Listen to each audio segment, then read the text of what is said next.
તમે એમ કહો કે કરપ્શન નથી કરતા, 12 મહિના જેલમાં રહ્યા, રાજીનામું ન દઈ દેવું પડે? નહીં, તમારા પૂરા થયા પ્રશ્નો નથી થયા.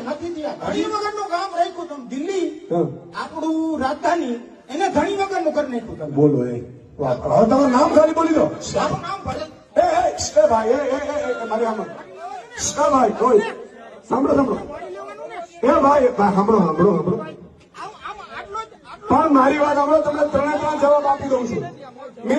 તો મિત્રો, ટ્રમ્પના પત્ની આવ્યા હતા, ભાઈ નરેન્દ્રભાઈ લઈને આવ્યા હતા. ટ્રમ્પના પત્ની આવ્યા હતા અને દિલ્હીમાં સ્કૂલ જોઈને તો ટ્રમ્પના પત્નીએ દિલ્હીની સ્કૂલ જોઈ હતી. આ આપણી કામની રાજનીતિ છે.